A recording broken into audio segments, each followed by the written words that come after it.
Hello, everyone. I'm Kelly Ripa, co-host of Live with Kelly and Michael. I'd like to welcome you to a very special fireside hangout with First Lady Michelle Obama. This is the latest in a series of Google Plus Hangouts with the White House to discuss important issues facing America.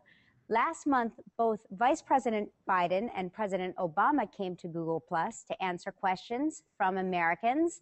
And today, I'm honored to be chatting with the First Lady about a very important issue: improving the health and wellness of our families. Mrs. Obama, welcome to Google Plus. Thank you, Kelly. It's great to see you, and it's great to be hanging out with you and all the Google followers. I feel like I should have on my shorts and be hanging out with some pillows or something, but here we are in the Blue Room, so I'm delighted to be here. Well, Mrs. Obama, you launched your Let's Move initiative 3 years ago to ensure that all our children grow up healthy and reach their full potential. And joining us today to have a conversation about healthy families are some folks from around the country who are dealing with these issues every day in their own lives. They all submitted their stories on YouTube and Google+, and we're excited to have them discuss their ideas and questions with you. Mrs. Obama, let's meet them. Are you up for that? Sounds great. Great. Okay. First up, we have Lexi Croft. She's a mother from Wyoming. Lexi's an avid member of parenting communities on Google+. Hello, Mrs. Obama and Kelly. It's a pleasure. Hi, Lexi. Our great to pleasure have you. Next, we have Keishan Shaw. Keishan is a New York native and works in the financial industry. He is also an advocate for kids, inspiring them to live healthier lives. Hi, Mrs. Obama. Pleasure to meet you. Hi, Keishan. Good to have you here. Now we have Brad Lowry, a father of 3 from North Carolina. Brad works in the healthcare field and regularly hosts health and fitness hangouts on Google+. Hello, Mrs. Obama. Glad to be here. Hi, good to see you. Thanks for joining us. Next is Deneen Milner, a New York Times best-selling author and the founder of the blog MyBrownBaby.com. She lives in Atlanta with her husband and their 2 daughters. Hi, Mrs. Obama. So good to see you. It's wonderful to see you, too. Looking forward to our chat. Absolutely. And lastly, we have Mrs. McInnes's 3rd grade class joining us from Brewer Community School in Brewer, Maine.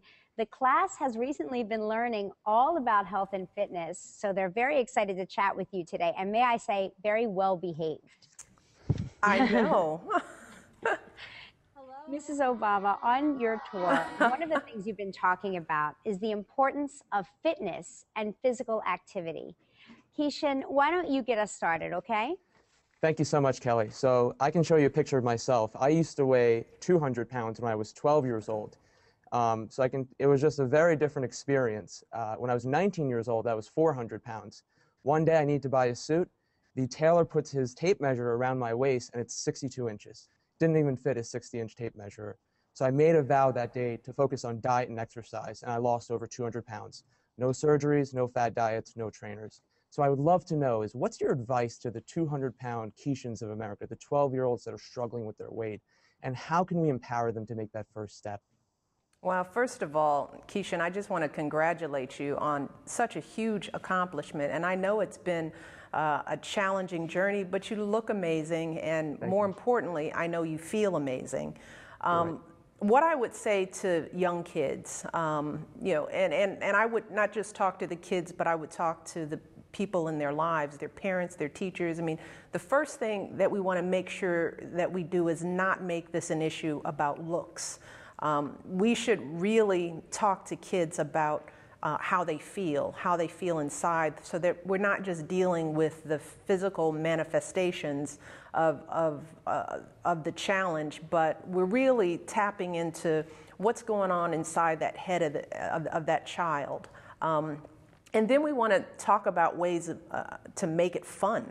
When I talk to my kids, and we were going through some of these similar challenges, obviously when my kids were little, they were, weren't faced with the huge challenges you were faced with, but I never talked about weight in the household. We just started making changes, and we made changes in a way that didn't, it didn't make them feel badly about themselves. It didn't even make them feel any ownership over it, because truly kids that age can't control what they eat.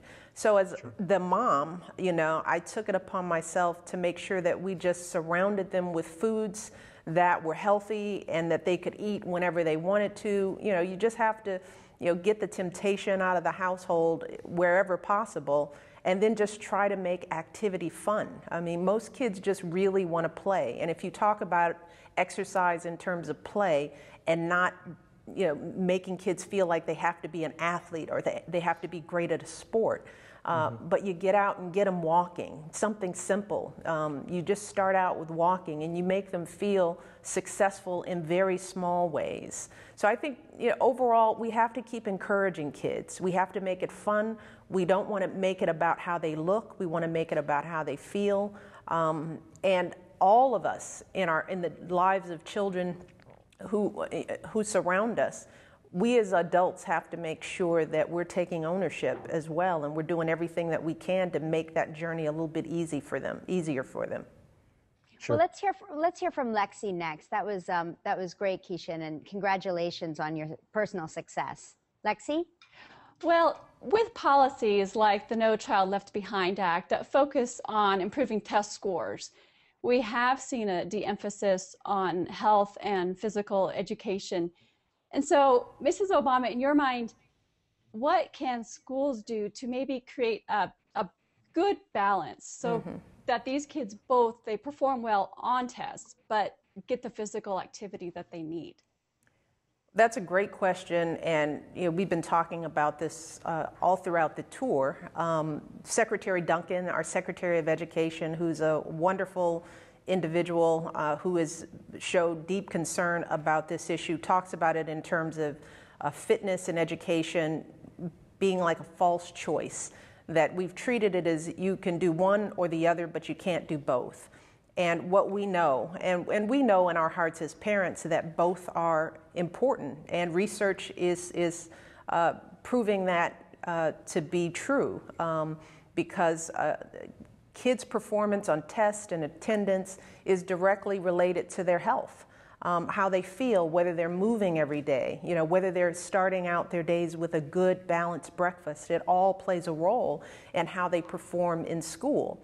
So if we start out with that premise that physical fitness and good nutrition is key to academic success, if we start there, then the choices that we make throughout the day will bear out our understanding of the need for that balance. One of the things that we announced on the tour was a new initiative called Let's Move Schools. And it's an initiative that's designed to put physical activity back into the school day on a daily basis. And we'll talk more about that over the course of our hangout, but this is one of the things that we're really trying to focus on with Let's Move, is not just nutrition, not just diet, but also that other leg of the stool, which is getting our kids moving. Our kids need 60 minutes of activity every single day. And the kids today are nowhere near coming close to that number. Most of our kids are spending an average of 7.5 hours a day in front of some kind of screen. And again, we as the adults have to figure out how to strike that balance, and we have to do it in our schools because that's where our kids are spending most of their day. Deneen, you also have kids in school. Why don't you weigh in? I do. I have two daughters, one who goes to private school where recess is a priority, and so is yoga, and they even get a chance to nap during the day just so they can get re-energized. Whereas my younger daughter goes to a public school where recess isn't necessarily a priority. And she's lucky because there's some urban areas where the space outside just doesn't exist. And so getting the kids out of the classroom and out into a playground is a bit of a challenge. What can administrators in these schools do to get their kids moving, even with that restriction on space outside? Yeah, administrators, school officials, school leadership, parents, the community, we have to get creative in those instances. And there are models of schools out there that are figuring out how to make that happen, because Deneen, you're absolutely right. There are so many communities where it's just not safe for kids to play outside. And obviously the safety of our kids is our first priority. But daily activity is just as critical as their overall safety. Some schools have done things like having what they call these brain buster moments, where they just stand up in their classroom and they run through a routine that gets their hearts pumping, and it's fun, and they have music. We actually participated in one of these little brain buster events at a school in Clinton, Mississippi last week as part of the tour. The PE teacher had, right during lunch, had the kids stand up right in their chairs and went through a 15-minute routine that included a moment of calm when he told the students to go into namaste. They all got quiet. They settled down. They let their heart rates come down. And they did that all in a span of 15 minutes, just standing right at their chairs during the lunch hour. So the point is that we have to get creative. And there are schools all across this country that are figuring out ways, regardless of resources or space, they're finding ways to get kids moving in a fun, creative way. Again, Let's Move Active Schools is, Let's Move Schools, Let's Move Active Schools is our new initiative that's trying to get everyone to become a champion for getting physical fitness back in the schools. And I encourage people to go to our website, Let's Move Schools, to find out how they can make their school become one of our active schools. We're going to get the whole entire public school system moving in this country. That's our goal. I love that. As a mom, though, when my kids get out of school, I'm fortunate. I live in a good neighborhood. We don't have to worry about my children's safety. But there are plenty of other places where it is a concern for moms. I mean, right in your own hometown, just a month or so ago, a really promising student, Hidea Pendleton, was killed doing something that kids all across the land should be able to do, which is just go to the park after school with their friends. You know, when we were little, we got to play double dutch and hopscotch and skellies and jacks. And I just feel like there are a lot of communities here in America where that's not possible for kids. Like a mother doesn't feel comfortable sending her child out to do that just because it's not safe. How do those moms help their children go outside, get that fresh air, do all those wonderful games that kids should be able to play and all the wonderful activities that they should be able to do when there's that specter of danger around them? Absolutely. Well, that's where we as a community have to come together for our kids. You know, schools are an important place to get our kids active again because that's where they're spending most of their day. But when I was growing up, our church was that place. You know, we did activities in the basement of our church, and it seemed like the biggest basement on earth. But looking back, it was a pretty small space, and we would do plays and workshops and learn the flutophone, and you know, so the church was a safe haven for us growing up. And we have churches all throughout communities that are in desperate need of safe havens for kids, and they could be safe havens for kids for physical activity as well. So again, we as the community, the adults surrounding these kids, we've got to get creative. And I would encourage parents that if they also find themselves in a situation where they can't get outside, then let's figure out what we can do indoors. Because it doesn't take the great outdoors to be moving every day. You know, one of the things that I do with my kids, I turn on the radio and we will dance and work up a sweat for a good 30, 40 minutes. They laugh at me, they have a good time, but at the same time, we're moving. So we want to give parents those kind of tips, you know, and be able to reach every parent where they are, because every circumstance is different. But we have to be creative, and we have to understand that daily movement isn't an option, even in areas that are not as safe as we'd like them to be. It's just not an option. Well, we're speaking about children inside the classroom. Let's go inside the classroom right now, the Brewer classroom and the children there. Hello, Mrs. Obama. My name's Mackenzie. Maine has a lot of cold, snowy days. Do you have any ideas of how we can move and get the Wiggles out on these days without any recess? First of all, hello to all of you guys. You look amazing. Yeah, it's great to see you. I see you've got a healthy lunch there too, but some ideas for getting moving. First of all, getting outside, getting moving is about playing, right? That's all you want to do. And what a great way to get active than to go outside on a snowy day and roll around in the snow and roll down some hills and play, have a snowball fight. All of that is activity, guys. You don't have to be in an organized sport. You just want to get outside and run and breathe hard and laugh and fall in the snow. But there are also a whole range of great winter sports. If we've got athletes, there's hockey and ice skating. I know my family, we like to ski. We don't get to ski often because you got to go somewhere to ski. But if you live in a community where you have these activities, then especially now as third graders, take up a sport, learn to skate, try to become the best skater, skier, hockey player that you can be so that you can be active all year round. That's what I tell my girls. That's one of the reasons why we ski, because I want them to have a sport that they can do outside when it gets cold. But there are many, many ways to get involved in cold days, right? You guys have any favorite winter sports that you like to do? Just shout it out. Basketball. A little snowboarding, a little basketball. See, you guys already know it. And you look like you're moving too over there anyway. It looks like you guys are are healthy kids. They are such a well-behaved classroom. I've never seen children with the ability to sit so still for such a long period of time. They really should be commended. Let's go to Brad now for his question. Brad has a question for you, Mrs. Obama. Yes, Ms. Obama, on Google Plus, we have regular hangouts with our fitness and nutrition community. And when new members come onto the community, we like to ask them a few questions about their fitness and nutrition routine. So I wanted to share a couple of those questions with you. First, what is your and President Obama's favorite workout or post-workout snack? And also, do you ever work out together as a family?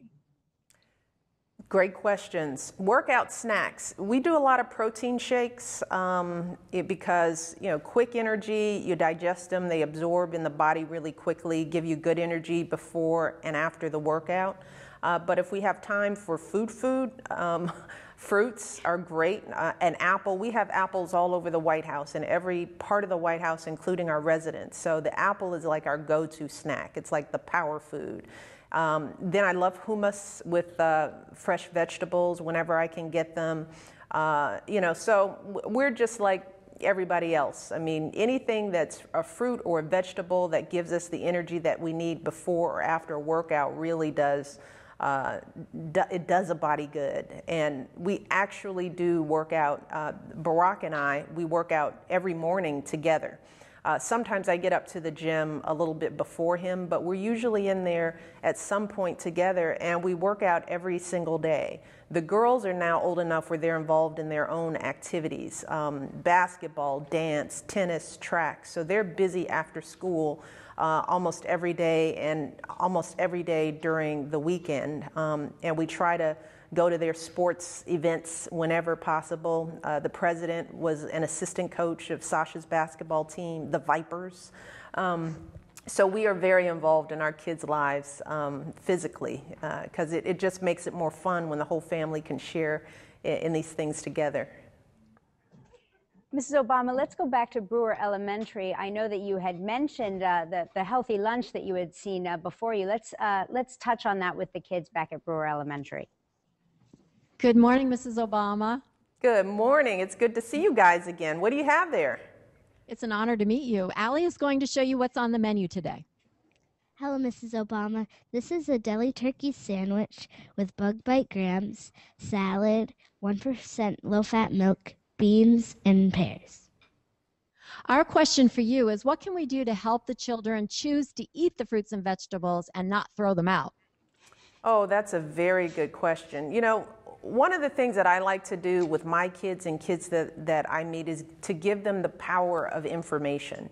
Because here's the thing, guys, the fruits and the vegetables are probably one of the most important parts of your lunch because they give you the energy that you need. I mean, food, lunchtime isn't just it's not a punishment. It is actually, it's what you need to keep your body moving. And the vegetables and the fruits fill you up and give you the energy that you need to think and do well in your exams. And for any of you kids that love sports, you need those vegetables and fruits to give you the energy to be able to get through your game or finish recess or do the fun things that you need to do. So I would just ask students to give at every meal take a bite or two of your fruits and your vegetables. Start there, because the more you do it, the more you'll get used to it, and you'll begin to like the flavors of them, because it takes a little time. If you don't eat a lot of fruits and vegetables, you're used to like the sugary taste that you get in the other foods. So I want every kid to commit to not throwing anything out. First of all, we don't want to throw out any food, because there are a lot of kids all over this country and all over the world who don't have a lunch. And that's what we have to remember. There are kids out there that would give anything to have that wonderful lunch that you have, because they don't have a lunch at all. So we have to think about them before we throw something out. But, the more information that I think we can give our kids about why this stuff is important, instead of just telling them to eat their fruits and vegetables, if we help them understand what it does for their bodies and how it changes their performance in academics and in sports, it begins to make sense. Does that make sense? Boys and girls, are we going to eat our fruits and vegetables? Yeah. All right. I'd love to hear that.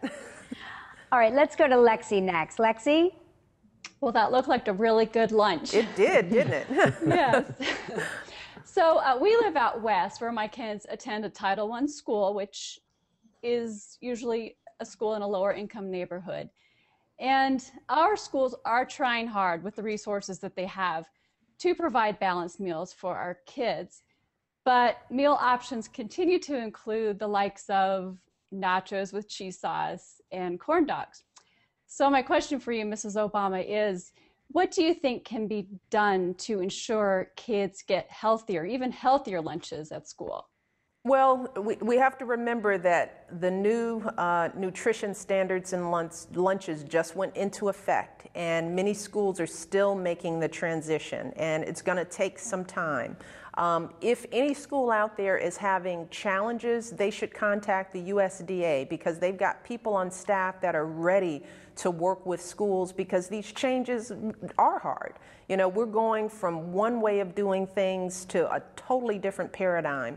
And the USDA understands that schools are going to need the help and support for quite some time. So as a parent, if you notice that your school lunches aren't improving, we'd encourage you, first of all, to work with the school as best you can, if that is at all possible, to speak out, to find other parents that care about this issue, to find teachers who care about this issue, work within the school, but also know that these nutrition standards are becoming a requirement, and that eventually every school will have to make these changes. So you just have to keep pushing and encourage the school, your school, if you don't see it, to reach out and get help and support. But this is going to be a community effort, right? You can change policies, but it's going to take some time for the culture to shift, and it may not happen overnight, but it's going to happen, which is why these goals around childhood obesity are generational goals. And we shouldn't get too upset if our kids don't automatically,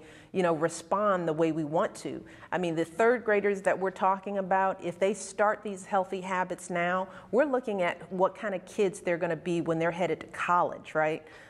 Kids who are used to eating fruits and vegetables every day. Their whole attitude about food will change by the time they get to college and they go off and start raising their families. Those are the goals that we're working for. So we shouldn't get too down about what's not working today, because we're always looking toward the future on this one.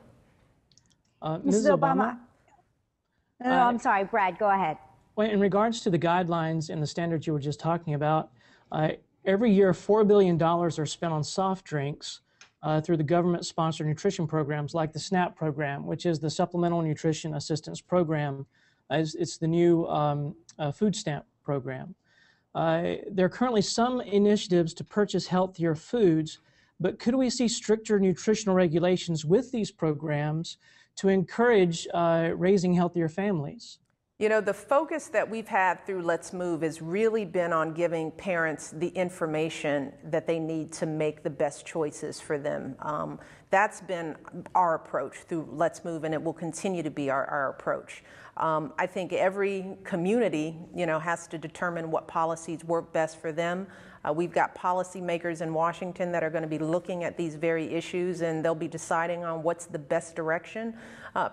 But in the meantime, my goal is to make sure that the parents out there understand the impact of the choices that they make. Information is really the key to power. The same thing is true with our kids. They have to understand what food really means to them if we want them to make those whole-scale changes in their lives that will last them a lifetime. So our focus right now is making sure that people understand what sodas do to your body and why fruits and vegetables are so important, and give them the guidelines to help figure out what a healthy plate looks like, which is why we launched My Plate, so that people have an easier way of figuring out what does a healthy plate look like, and doing that across cultures with Mi Plato as well. So our focus is going to continue to be to drive home the point. We've got to better inform our families and our communities. We've got to make the healthy choices the easiest choices for families, and then look for ways to continue to support them along the way. Let's check back in with Keishan. Keishan? Yeah, sure. So Mrs. Obama, when I was 400 pounds, I felt almost invisible in society, almost as if I was a burden. And America is the greatest country in the world. We don't discriminate against anyone. We welcome people from all cultures and all walks of life. But, you know, being obese in this country, you are stigmatized. Think about paying an extra fare for an extra seat in an airline. How do we break down the cultural barriers and societal stigmas when fighting obesity? Yeah, you know, it goes back to my answer to your first question. I think we should be talking about these issues in terms of health and not in terms of physical, how kids or people look physically, because people can't help how they look, you know, but we want every American to be healthy. And I think kids can understand that question or that point of health. You know, what do you do to give yourself the energy you need to live a good life, to run when you want to run, you know, to be able to move and breathe easy. We want to talk in those terms, and particularly as we're dealing with our young girls. I mean, I have 2 young daughters. We never talk about weight. I make it a point. You know, I don't want our children to be weight obsessed. I want them to be focused on what do I have to do in this body, because every body is different. Every person's body is different. What do I have to do to be the healthiest that I can be? And that means I've got to eat my vegetables, I've got to eat my fruits, I've got to not eat too much junk food if I can help it, and I just have to move. I don't have to be a jock. I don't have to be an Olympic gold medalist. I just have to walk a little more, maybe ride my bike, maybe get up and dance with my mom, maybe walk up those stairs instead of running. We need to bite off these goals and focus on the health of individuals and not focus on weight or looks and measuring people's worth in that way. It doesn't help us as a society, and it definitely doesn't help the individuals who are struggling with this issue. Mrs. Obama, I know our panel wants to ask a couple of personal questions. I hope that's okay. Sure. Brad, I think Brad has the first question. Yes, I read that you love playing the piano so much as a young lady that you had to be told to stop practicing. So I wanted to know, do you still play? You know, I will dabble every now and then, but I didn't listen to my mother and I stopped practicing, which is what I try to tell kids. Don't stop practicing. I love the piano, but I don't get to play it that much. It's one of my hopes is that, you know, whenever I settle down and I stop being first lady and I have a little more time on my hands, that maybe one day I'll take lessons again, because I certainly love music. So thanks for asking. How about you, Lexi? Well, my question is, as not normal as life must be in the White House, what do you and the president do to create some sense of normalcy for your family and just in your home life?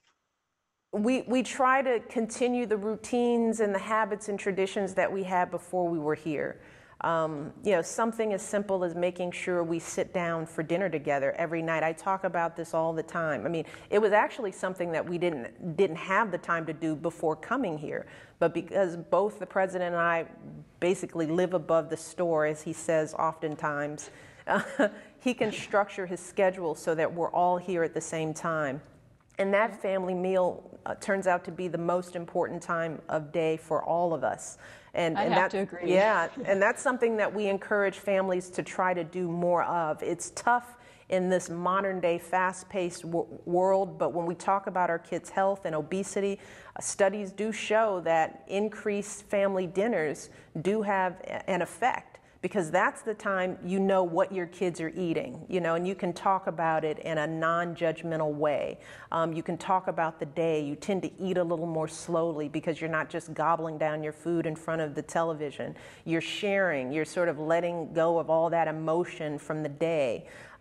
So that makes us feel normal, because we walk up, you know, you walk into the doors of the residence and it's just home. It's no longer the White House. And that's important for us, and it's important for every family in America.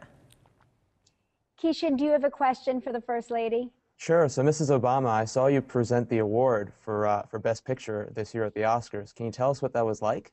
It was absolutely nerve-wracking because it was live and nobody knew we were doing it, although we were right here in the White House and we were already dressed for dinner with the governors. I was a little more nervous than I thought I'd be. I thought I'd drop the envelope. I thought I'd get the name wrong. You know, it's just a very awesome moment for anyone who grew up like most Americans do, watching movies, watching the Oscars, and here I am presenting the award for Best Picture. It was pretty intimidating, but I got through it. Deneen, how about you? Okay, so I know that Let's Move is about families and how to get your kids active, but we have a very important and special member of our family too, just like you do, our dog Teddy, and he's somewhere around here. Come here, buddy. Teddy. He's napping like the lazy dog that he is. But I'm wondering, how do you go about getting Bo involved in your family moving and outdoor time, just so that he doesn't become the fat, lazy dog that my dog apparently is?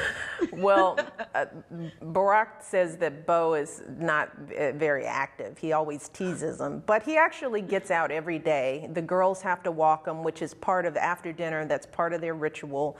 They have to go outside. And we usually have to say, and don't come right back. Stay outside, give them a good walk, throw the ball, run with them. As it gets warmer and it starts to get lighter outside, we all kind of go out and do that walk together so we can make sure that Bo is running. And, you know, so again, dogs are no different. You want to make sure that they're eating a balanced diet, and if they're not an active dog, make sure that their food is reflective of an inactive dog, and then get them out there and throw that ball and get them running, you know? Right. So we've got to worry about every member of our family. Right. Did he get up? Let me see. Is he awake? Here he is. Look there he goes.